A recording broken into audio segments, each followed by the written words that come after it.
नमस्कार मित्रांनो, स्वागत आहे तुमचं मराठी टेक मित्र आपल्या यूट्यूब चॅनलमध्ये. प्रधानमंत्री आवास योजनेअंतर्गत तुम्हाला हे घरकुल पाहिजे असेल, तर घरकुलासाठी ऑनलाईन अर्ज म्हणजे सर्व्हे सुरू झालेले आहेत आणि तो सर्व्हे तुम्ही तुमच्या मोबाईलमध्ये घर बसल्या स्वतः करू शकता. तो सर्व्हे कसा करायचा याबद्दलची संपूर्ण माहिती आपण या व्हिडिओमध्ये जाणून घेणार आहोत.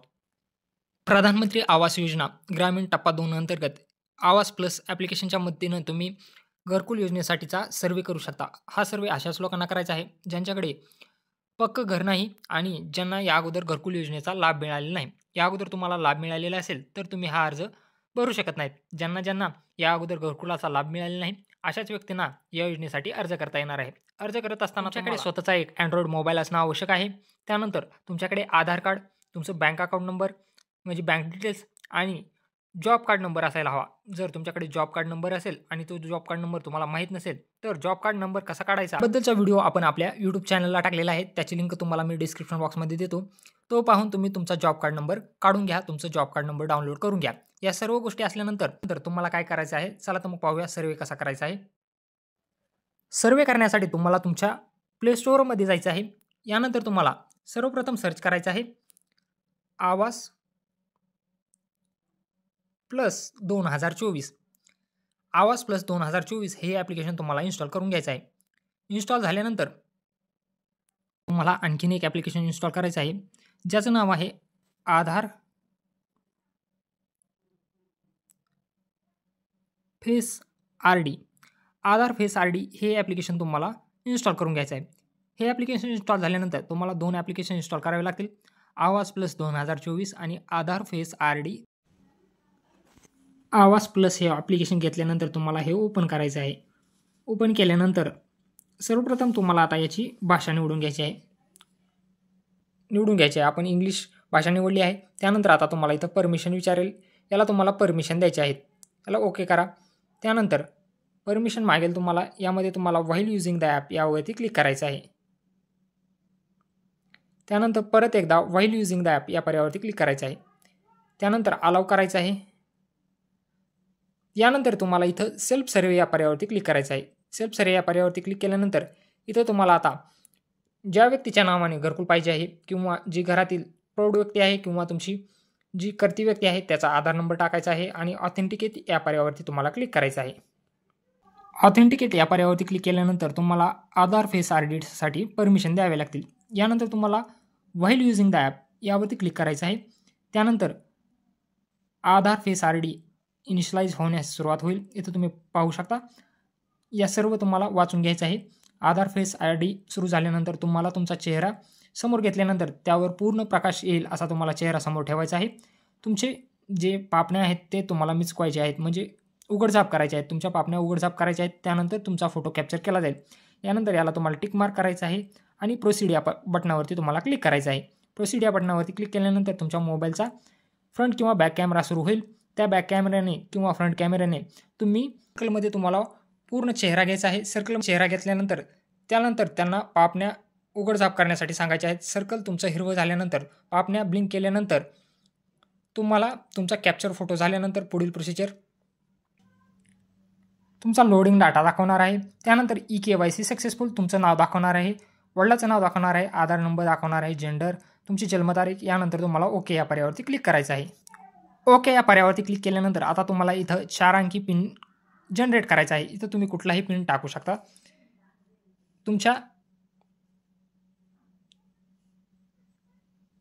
तुम्ही कुठलाही 4 अंकी पिन टाका. परत एकदा खाली तोच कन्फर्म करा आणि क्रिएट पिन या पर्यायावरती क्लिक करा. पिन क्रिएट केल्यानंतर आता तुम्हाला तुमचं राज्य सिलेक्ट करायचं आहे, तुमचा जिल्हा, तुमचा ब्लॉक म्हणजे तालुका, तुमची ग्रामपंचायत, त्यानंतर तुमचं विलेज म्हणजे तुमच्या गावाचं नाव सिलेक्ट करायचं आहे आणि प्रोसीड या बटनावरती क्लिक करायचं आहे. प्रोसीड या बटनावरती क्लिक केल्यानंतर तुमच्यासमोर असे 4 ऑप्शन दाखवणार आहेत. Add edit survey, upload saved survey data, powered by dashboard आणि ई-टिकिटिंग. तर आपल्याला इथं ॲड किंवा एडिट सर्व्हे या पर्यायावरती क्लिक करायचं आहे. या पर्यायावरती क्लिक केल्यानंतर आता आपल्याला इथं पूर्ण माहिती लिहायची आहे. नेम ऑफ द हेड, तुमचा कोणी मुख्य व्यक्ती आहे ज्यांच्या नावाने तुम्ही हा सर्व्हे करत आहात त्यांचं नाव टाका, त्यांचा आधार नंबर टाका, जॉब कार्ड नंबर टाका. जॉब कार्ड नंबर कसा काढायचा याचा व्हिडिओ तुम्हाला डिस्क्रिप्शन बॉक्समध्ये मिळून जाईल. त्यानंतर जेंडर सिलेक्ट करून घ्या, मेल फिमेल. तुम्ही ज्या व्यक्तीचा हा फॉर्म भरत आहात त्याचं जेंडर इथून सिलेक्ट करून घ्या. त्यानंतर कास्ट कॅटेगरी, सोशल कॅटेगरीमध्ये तुम्हाला कास्ट कॅटेगरी सिलेक्ट करावी लागेल. SC ST असेल तर ते सिलेक्ट करा आणि ऑदर OBC ओपन असेल तर तुम्ही ऑदर सिलेक्ट करून घ्या. त्यानंतर त्याच व्यक्तीचं तुम्हाला इथं एज टाईप करून घ्यायचं आहे. आधार कार्डप्रमाणे तुम्ही त्या व्यक्तीचं इथं एज टाईप करून घ्या. यामध्ये जॉब कार्ड नंबर कसा टाईप करायचा हे तुम्ही इथं पाहू शकता. डेमो इथं जॉब कार्ड नंबर कसा टाईप केलेला आहे. जॉब कार्ड नंबर कसा काढायचा याचा व्हिडिओ तुम्हाला डिस्क्रिप्शन बॉक्समध्ये मिळून जाईल. त्यानंतर जेंडर म्हणजे मेल फिमेल सिलेक्ट करून घ्या. सोशल कॅटेगरी सिलेक्ट करून घ्या. तुमचं वय टाका. तुमचं मॅरिटल स्टेटस म्हणजे लग्न झालं आहे का नाही हे इथून सिलेक्ट करू शकता. त्यानंतर तुम्हाला खाली यायचं आहे. जर तुम्ही माझ्या नावा फॉर्म भरत असाल इथं हजबंड सिलेक्ट करून तिच्या पतीचं नाव टाकायचं आहे. आणि जर एखादा पुरुष टिक करून त्यांच्या वडिलाचं नाव तुम्हाला इथं खाली टाईप करून घ्यायचं. लिटरसी म्हणजे तुम्ही शिकलेला आहात की नाही हे इथून सिलेक्ट करायचं आहे. जर हे सिलेक्ट करून घ्या. जर शिकलेला नसताल तर इलिटरेट सिलेक्ट करा आणि जर 10वी 12वी किंवा ग्रॅज्युएशन झालेलं असेल तर हे इथून तुम्ही सिलेक्ट करू शकता. ऑक्युपेशन म्हणजे तुमचा व्यवसाय काय आहे हे तुम्हाला इथून सिलेक्ट करून घ्यायचं आहे. इथं तुम्ही पाहू शकता ऑक्युपेशनमध्ये तुमचा व्यवसाय काय आहे तो तुम्ही इथं निवडून घ्या. आपण इथं ॲग्रिकल्चर हे निवडणार आहोत. त्यानंतर तुम्हाला खाली यायचं आहे. नेम ऑफ फॅमिली मेंबर्स म्हणजे तुमचा जो कर्ता आहे त्याला धरून तुमच्या फॅमिलीमध्ये किती व्यक्ती आहेत इथं तुम्हाला त्याची संख्या टाईप करून घ्यायची आहे. त्यानंतर any disability as per PWD act म्हणजे तुमच्या कुटुंबामध्ये कोणी डिसेबल आहे का, अपंग आहे का, असेल तर येस करा, अन्यथा नो करा. त्यानंतर any member with critical illness म्हणजे तुमच्या मेंबरमधील कोणाला यापैकी कुठला आजार आहे का, असेल तर आजाराचं नाव सिलेक्ट करा, नसेल तर नन करायचं आहे. त्यानंतर family income annual in RS म्हणजे तुम्हाला इथं तुमच्या फॅमिलीचं पूर्ण इन्कम टाकायचं आहे. तुमच्या फॅमिलीचं इन्कम किती येतं, तुम्हाला घरकुलासाठी कमीत कमी तुम्हाला इन्कम टाकायचं आहे. आणि त्यानंतर सेव्ह अँड नेक्स्ट या पर्यायावरती क्लिक करायचं आहे. ॲड फॅमिली मेंबर्स नावाचा पर्याय दिसणार आहे. यामध्ये आता तुम्हाला तुमच्या फॅमिलीमधील पूर्ण मेंबरची माहिती भरून घ्यायची आहे. तुमच्या फॅमिलीमध्ये किती मेंबर आहेत त्यानुसार त्यांची माहिती भरून घ्यायची आहे. इथं तुम्हाला फॅमिली मेंबरचं नाव ॲड करायचं आहे, त्याचा आधार नंबर ॲड करायचा आहे, जेंडर मेल फिमेल सिलेक्ट करून घ्यायचं आहे. रिलेशनशिप विथ हेड म्हणजे आता ज्याचा आपण अर्ज भरत आहोत त्यासोबत या मेंबरचं काय नातं आहे हे तुम्हाला सिलेक्ट करून घ्यायचं आहे. तर या व्यक्तीचं तुम्हाला वय टाकायचं आहे. मॅरिटल स्टेटस टाकायचं आहे म्हणजे लग्न झालेलं आहे का नाही. मोबाईल नंबर टाकायचा आहे. लिटरसी म्हणजे शिकलेले आहेत का नाही हे तुम्हाला टाकायचं आहे. त्यानंतर यांचंही ऑक्युपेशन सिलेक्ट करायचं आहे. डिसेबल म्हणजे विकलांग आहेत का, असतील तर येस करा, अन्यथा नो करा. त्यानंतर ॲड मेंबर या पर्यायावरती तुम्हाला क्लिक करायचं आहे. नंतर तुम्हाला वर तो मेंबर ॲड झालेला दिसेल त्यावर एडिट या पर्यायावरती क्लिक करून तुम्ही त्या मेंबरची माहिती एडिटही करू शकता किंवा जर चुकली असेल तर तो मेंबर तुम्ही इथून डिलीटही करू शकता. त्यानंतर दुसरा मेंबर ॲड करायचा असल्यानंतर सेम अशाच प्रकारे ही माहिती तुम्हाला भरून घ्यायची आहे आणि खाली येऊन तुम्हाला ॲड मेंबर या पर्यायावरती क्लिक करायचं आहे. अशा प्रकारे तुम्हाला घरातील सर्व मेंबरची माहिती इथं तुम्हाला ॲड करून घ्यायची आहे. त्या घरातील सर्व व्यक्तींची नावेला इथं दाखवणार आहे. चला तर मग मी अगोदर मेंबर ॲड करून घेतो, त्यानंतर पुढची प्रोसिजर पाहूयात. यामध्ये घरातील मी पूर्ण मेंबर ॲड केलेले आहेत. त्यानंतर मी सेव्ह अँड नेक्स्ट या पर्यायावरती क्लिक करणार आहे, कारण मी 3 मेंबर सुरुवातीला टाकले होते म्हणून मला इथं आता ऑप्शन दाखवत नाही. त्यानंतर आता सेव्ह अँड नेक्स्ट या पर्यायावरती क्लिक करायचं आहे. सेव्ह अँड नेक्स्ट या पर्यायावरती क्लिक केल्यानंतर आता तुम्हाला कोणाच्या नावानं घरकुल जे आहे हे तुम्हाला सिलेक्ट करायचं आहे. घरामधील पूर्ण मेंबर ॲड झाल्यानंतर त्याला यामधील कोणाच्या नावानं घरकुल पाहिजे आहे तो मेंबर करून प्रोसीड या बटनावरती क्लिक करायचं आहे. प्रोसीड या बटनावरती दिल्यानंतर त्या मेंबरचा तुम्हाला KYC करायची आहे. हा मोबाईल त्या बेनिफिशरीच्या समोर धरायचा आहे. त्यांना त्यांच्या पापण्या ब्लिंक करण्यासाठी सांगायचे आहे आणि ब्लिंक केल्यानंतर तुम्हाला KYC पूर्ण झाल्यानंतर दाखवणार आहे.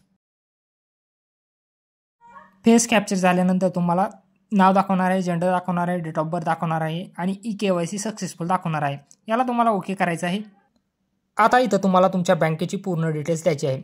जर बँक डिटेल्स अवेलेबल असेल तर तुम्हाला इथून कमर्शियल बँक सिलेक्ट करायची आहे. त्यानंतर तुमच्या कुठल्या बँकेचं अकाउंट आहे, axis bank, bank of India, bank of Baroda, bank of, यामध्ये पूर्ण बँक तुम्हाला दिसतील. यामध्ये तुमचं नाव नसेल तर इथं कमर्शियलच्या ऐवजी कोऑपरेटिव्ह सिलेक्ट करून घ्या. यामध्ये कुठल्या बँक दिसतात पहा. महाराष्ट्र ग्रामीण बँक मध्ये तुमच्या बँकेचं नाव नसेल तर I don't have a bank account details now, I will be updated it later या पर्यायावरती तुम्हाला क्लिक करायचं आहे. तुमच्या बँकेचं जर नाव यामध्ये नसेल तर तुम्हाला या पर्यायाला टिक करून नेक्स्ट या पर्यायावरती क्लिक करायचं आहे. जर यामध्ये तुमच्या बँकेचं नाव असेल bank of India, axis bank, bank of Baroda, bank of Maharashtra, Canara bank, central bank of India, HDFC bank, ICICI bank, IDBI bank, state bank of India यापैकी जी बँक असेल ती सिलेक्ट करून घ्या. त्यानंतर बँकेची संपूर्ण डिटेल्स इथं तुम्ही सिलेक्ट करून घ्या. यामध्ये तुम्हाला अकाउंट नंबर टाकायचा आहे. परत एकदा अकाउंट नंबर कन्फर्म करायचा आहे आणि बेनिफिशरीचं नाव बँक अकाउंटवर जसं आहे ते टाईप करून नेक्स्ट या पर्यायावरती क्लिक करायचं आहे. सध्या आता यामध्ये इंडिया पोस्ट पेमेंट बँकेचं नाव नाही, म्हणून मी इथं काय करणार आहे, I don't have a bank account details now, I will update it later या पर्यायावरती क्लिक करून नेक्स्ट या पर्यायावरती क्लिक करणार आहे. त्यानंतर आता पूर्ण घरासंबंधी तुम्हाला माहिती विचारणार आहे. तुम्हाला जो आता तुम्ही सर्वे करत आहात ते घर तुमचं स्वतःचं आहे की तुम्ही भाड्याने राहता. स्वतःचं असेल तर ओन्ड करा, भाड्याने असेल तर रेंटेड करू शकता.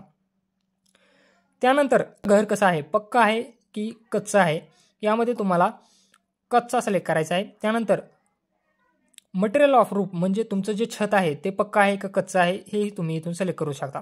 त्यानंतर नंबर ऑफ रूम, सध्या तुम्ही राहत असलेल्या किती रूम तुमच्याकडे आहेत, एक असेल एक करा, दोन असतील दोन करा. त्यानंतर लॅट्रिन फॅसिलिटी अवेलेबल आहे का, लॅट्रिन फॅसिलिटी म्हणजे तुमच्याकडे शौचालय अवेलेबल आहे का, तरी तुम्हाला येस किंवा नो करायचं आहे. शक्यतो नोच करा. यामध्ये तुम्हाला घरकुलाच्या अंतर्गत शौचालय मिळून जाईल. Main source of house hold income म्हणजे तुमचा मेन इन्कम सोर्स काय आहे, कल्टिवेशन, पार्ट टाइम और full time job, government job, नन किंवा रॅक पॅकिंग यामध्ये तुम्ही कल्टिवेशन करू शकता. त्यानंतर मोटराइज 3/4 व्हीलर म्हणजे तुमच्याकडे 3 व्हीलर किंवा 4 व्हीलर आहे का, इथं तुम्हाला नो करायचं आहे. त्यानंतर मेकनाइज्ड 3/4 व्हीलर ॲग्रिकल्चर इक्विपमेंट आहे का, ट्रॅक्टर वगैरे. त्यानंतर एनी मेंबर कोणाकडे किसान क्रेडिट कार्ड आहे का, या एम्प्लॉई तुमच्या घरामध्ये कोणी सरकारी नोकरदार आहे का, याला नो करा. Any member on a the government याला तुम्हाला नो करायचं आहे. Any member earning more than Rs50,000 per month म्हणजे तुमच्या घरामध्ये 15,000पेक्षा जास्त कोणी कमवत आहे का, यालाही तुम्हाला नो करायचं आहे. Any member paying income tax यालाही नो करायचं आहे. प्रोफेशनल टॅक्स वर तुमच्याकडे 2.5 एकरच्या वर तुमच्याकडे इरिगेटेड लँड आहे का, म्हणजे तुमच्याकडे 2.5 एकरपेक्षा जास्त शेत आहे का, असेल तर येस करा, अन्यथा नो करा. लँड म्हणजे तुमच्याकडे पिकत नसलेली 5 एकर किंवा त्यापेक्षा जास्त जमीन आहे का, यालाही तुम्हाला नो करायचं आहे. हाऊस होल्ड विदाऊट शेल्टर याला तुम्हाला येस किंवा नो करू शकता. हाऊस होल्ड विदाऊट शेल्टर म्हणजे तुमच्याकडे निवारा आहे का नाही, याला येस करा. त्यानंतर म्हणजे तुम्ही भिक्षा मागून वगैरे खाता का, जर असताल तर येस करा, अन्यथा नो करा. त्याखालील जे ऑप्शन आहेत त्याचं मराठी ट्रान्सलेशन तुम्हाला दाखवतो. त्यानंतर मॅन्युअल स्कॅव्हेंजर्स म्हणजे हाताने मैला उचलणारे आहात का, असताल तर येस करायचं, अन्यथा नो. मूल आदिवासी गट म्हणजे तुम्ही विमुक्त भटक्या जातीतील आहात का, कायदेशीररित्या मुक्त झालेला बंदी मजूर आहात का, तुमच्याकडे घर बांधण्यासाठी जमीन आहे का, हे खाली तुम्हाला याचं ट्रान्सलेशन दिलेलं आहे. इथं तुम्हाला आदिवासी आहात का, याला तुम्हाला नो करायचं आहे. मैला उचलणारे आहात का, नो करायचं आहे. त्यानंतर कायदेशीररित्या मुक्त झालेले बंदी मजूर आहात का, तर तुम्ही नाहीत. यानंतर तुमच्याकडे घर बांधण्यासाठी स्वतःची जागा आहे का, याला तुम्हाला येस करायचं आहे. त्यानंतर family getting benefit under the housing scheme for the first time म्हणजे तुम्हाला घरकुलाचा लाभ पहिल्याच वेळेस भेटत आहे का, तर याला तुम्हाला येस करायचं आहे आणि सेव्ह अँड नेक्स्ट या पर्यायावरती क्लिक करायचं आहे. या सर्व प्रश्नांचे ट्रान्सलेशन तुम्हाला मी खाली दिलेलं आहे, ते तुम्ही पाहू शकता किंवा बाजूला तुम्हाला दिसून जाईल. हे तुम्हाला अशाच प्रकारे सिलेक्ट करायचं आहे. हे तुम्ही सुरुवातीपासून पाहून घ्या. या प्रत्येक प्रश्नाचं ट्रान्सलेशन तुम्हाला बाजूला दिलेलं आहे. त्यानंतर तुम्हाला सेव्ह अँड नेक्स्ट या पर्यायावरती क्लिक करायचं आहे. सेव्ह अँड नेक्स्ट या पर्यायावरती क्लिक केल्यानंतर आता तुम्हाला तुमचा मोबाईलचं लोकेशन ऑन करायचं आहे. त्याचं लॅटिट्यूड लॉंगिट्यूड तुम्हाला इथं दिसणार आहे आणि इथं तुम्हाला 3 फोटो ॲड करायचे आहेत. फोटो तुम्हाला कसे घ्यायचे आहेत, एक कच्चा घराचा बाहेरून फोटो घ्यायचा आहे. त्यानंतर तुमच्या घराच्या आतमधून एक फोटो घ्यायचा आहे आणि घराच्या बाजूनं म्हणजे 3 प्रकारे तुम्हाला इथं फोटो क्लिक करायचे आहेत. इथं तुम्ही पाहू शकता. यावरती क्लिक केल्यानंतर त्यानंतर तुम्हाला ॲक्च्युअल लोकेशनला जाऊन लोकेशन ऑन करून घराचे 3 फोटो घ्यायचे आहेत, ज्यामध्ये तुम्हाला घराचा बाहेरून फोटो घ्यायचा आहे, एक घराचा आतून फोटो घ्यायचा आहे आणि 3 नंबरचा फोटो तुमचं पूर्ण जे घर आहे कच्च्या स्वरूपातलं ते दिसावं अशा प्रकारे घ्यायचं आहे. त्यानंतर सेव्ह अँड नेक्स्ट या पर्यायावरती क्लिक करायचं आहे. अशा प्रकारे घराचे 3 ॲक्च्युअल फोटो काढल्यानंतर तुम्हाला ॲड रिमार्कमध्ये तुम्ही काहीही रिमार्क ॲड करू शकता. इथं आपण ॲड केलेले आहे हाऊस ॲक्च्युअल फोटो आणि सेव्ह अँड नेक्स्ट या पर्यायावरती क्लिक करणार आहोत. सेव्ह अँड नेक्स्ट या पर्यायावरती क्लिक केल्यानंतर कॅप्चर वॅकंट साईड इमेज म्हणजे तुम्हाला जी खुली जागा आहे त्या खुल्या जागेचा तुम्हाला फोटो काढायचा आहे. घराचे आणि मोकळ्या जागेचे फोटो काढल्यानंतर तुम्हाला असा ऑप्शन दिसणार आहे. Beneficiary want to get enrol in Masoom training. जर तुम्हाला ट्रेनिंग पाहिजे असेल तर येस करा, अन्यथा इथं नो करायचं आहे. त्यानंतर तुम्हाला घराचं स्ट्रक्चर सिलेक्ट करायचं आहे. तुम्हाला कशा प्रकारचं घर हवं आहे यामधील तुम्हाला स्ट्रक्चर सिलेक्ट करून घ्यायचं आहे. तर वेगवेगळे स्ट्रक्चर दाखवेल त्यापैकी एक स्ट्रक्चर तुम्ही सिलेक्ट करून प्रोसीड या बटनावरती क्लिक करायचं आहे. यानंतर तुम्हाला तुमच्या सर्वेचा प्रिव्ह्यू दाखवणार आहे. इथं तुम्हाला कोपऱ्यामध्ये PDFचं ऑप्शन दिसत आहे. यावरती क्लिक करून ही PDF तुम्ही सर्वे डाउनलोड करू शकता. डाउनलोड झाल्यानंतर तुम्ही तो PDF प्रिंट आउट करूनही घेऊ शकता. यानंतर तुम्हाला खाली यायचं आहे. पूर्ण एकदा पाहून घ्या आणि त्यानंतर प्रोसीड या बटनावरती क्लिक करा. सर्वे कंप्लीट प्लीज अपलोड याला तुम्हाला ओके करायचं आहे. ओके केल्यानंतर आता तुम्हाला काय करायचं आहे, अपलोड सेव्ड सर्वे डाटा यावरती क्लिक करायचं आहे. इथं तुम्हाला सर्वे स्टेटस इनकम्प्लीट दाखवणार आहे, नाव दाखवणार आहे, तुमचा मोबाईल नंबर, व्हेरीफाय आधार, व्हेरीफाय जॉब कार्ड ही पूर्ण माहिती दाखवणार आहे. या ठिकाणी तुम्हाला सिलेक्ट ऑल या पर्यायावरती क्लिक करून अपलोड रेकॉर्ड या पर्यायावरती क्लिक करायचं आहे. सिलेक्ट डाटा टू अपलोड यावरती क्लिक केल्यानंतर तुमचा हा सर्वे जो आहे तो अपलोड होणार आहे. सर्वे अपलोड होत नसेल तर तुम्हाला व्हेरीफाय आधार या पर्यायावरती क्लिक करायचं आहे. त्यानंतर व्हेरीफाय जॉब कार्ड या पर्यायावरती क्लिक करायचं आहे. याला तुम्हाला ग्रीन टिक मार्क दिसेल त्यावेळेसच तुमचा जो सर्वे आहे तो अपलोड होणार आहे. प्रकारे तुम्ही घरकुलाचा सर्वे तुमच्या मोबाईल नंबरवरून घर बसल्या तुमच्या मोबाईलवरून अपलोड करू शकता. जर व्हिडिओ आवडला असेल तर चॅनलला नक्की सबस्क्राईब करा आणि बेल आयकॉनला प्रेस करायला विसरू नका.